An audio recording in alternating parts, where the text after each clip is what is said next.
start off with, we want to tie a knot in the end of our wool. So to attach the wool to the wreath, we're going to push the pearl head pin through the knot in the wool, and that just keeps it securely in place. And then we're going to wrap the wool around the wreath. You might just have to keep moving the wool with your fingers just so it's nice and tight. So when you've covered your entire wreath, again, just tie a knot in the end of your wool and secure it with a pearl head pin, just so it doesn't come unravelled.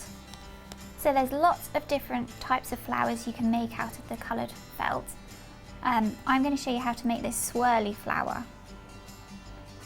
To start with, you need to draw around a CD, or you could also use a saucer, just something circular. I'm going to use a fabric pen to draw around a CD. The advantage of using a vanishing fabric pen is that you don't get marks on your flowers when you finish with them, because it just disappears. So once you've got your circle shape, we're going to cut around about 1 centimetre from the side in a swirly pattern.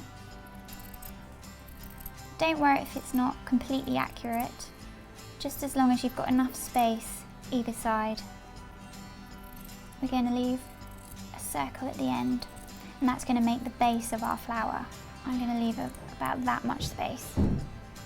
And to create this kind of petaled effect, I'm just going to cut into the edge of the felt to create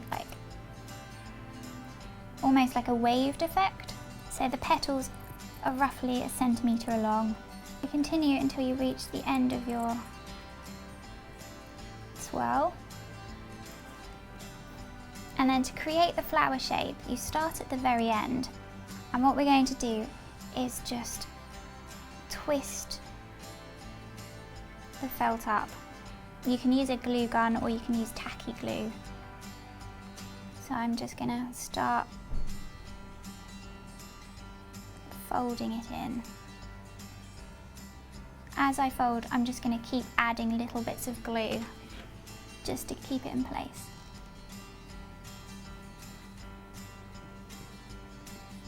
So you can see the flowers taking shape now. It really looks like a real rose. This is where we attach the base. So I'm going to add glue onto the bottom, and then that just covers up all the extra bits and becomes an extra petal. So then you can stick your flowers using the glue gun onto your wreath. You can decorate it however you like, but I think having it around the base of the wreath or just to one side gives a really nice effect. There we go, so that's the last flower. So you can see how we've used lots of different techniques to make our felt flowers, and you can find out how to make them all on the Hobbycraft blog.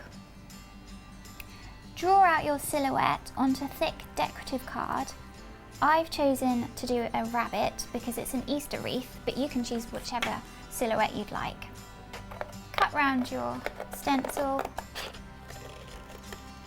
rub out any pencil lines that you have. Okay, I'm going to stick my rabbit onto the wreath. I'm just going to add a little bit of glue just onto his feet and nestle it in behind the flowers. So just gently push it in underneath the flowers and hold it in place until it sticks firmly. I'm just going to tie quite a loose bow into the ribbon.